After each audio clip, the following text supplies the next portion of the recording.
Hello everyone, and welcome to this Light-O-Rama tutorial for the RGB motion effect sketch, which was released in version 6.2.8. In this video, we'll discuss modifying and animating an SVG file, which stands for Scalable Vector Graphic. In other words, the motion effects sketch is an advanced alternative to the picture effect because you have much more control over the image.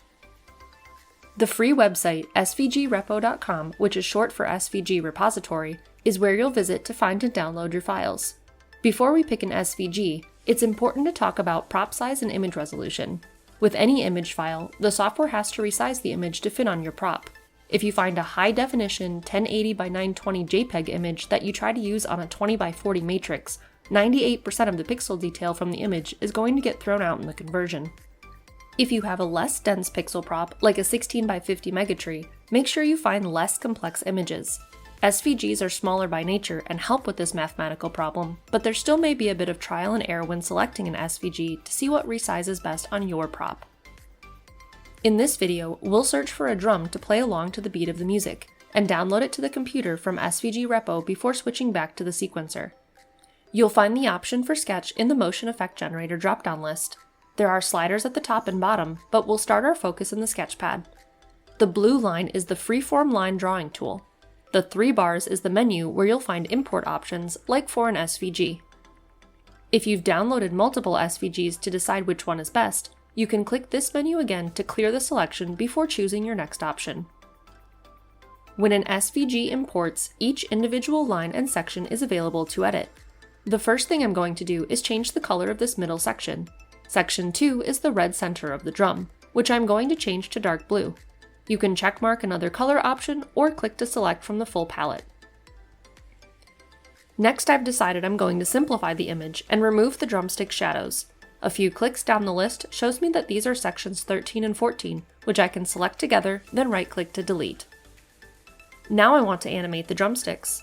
I'm going to right-click to rename path 15 to left drumstick, and then rename 16 to right drumstick so that I can find these easier as I edit. Let's look at the current settings. At the bottom, the fill box is checked, which gives us that solid color compared to an outline.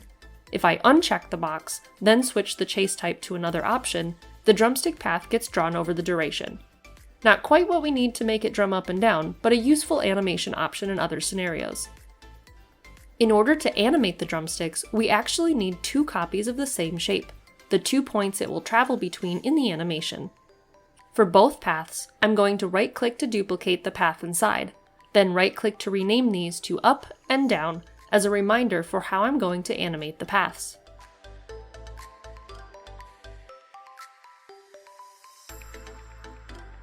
Then, one at a time, I'm going to move both of the up paths to the height I want when the stick is raised during drumming, leaving the down where it imported with the original SVG. Right now, both of these groups say Append, which means that if I were to select a chase type, they would draw in one after another, with the full color because we have that fill box checked. I don't actually want them to chase at all, so I'm going to set that back to none and change the Combine Paths dropdown instead. By choosing Morph for these 2 identical shapes, it causes them to move from one position to another over the effect duration. Having 2 completely different shapes, like the letter A and the letter B, would cause the shapes to morph into one another over time.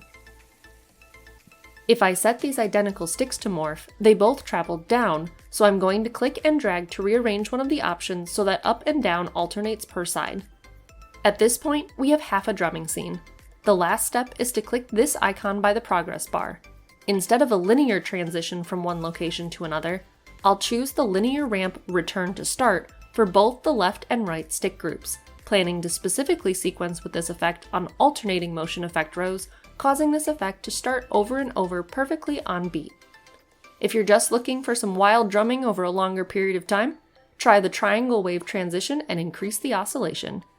And that's all for this tutorial. Don't forget to like and subscribe so that you never miss a notification about new videos.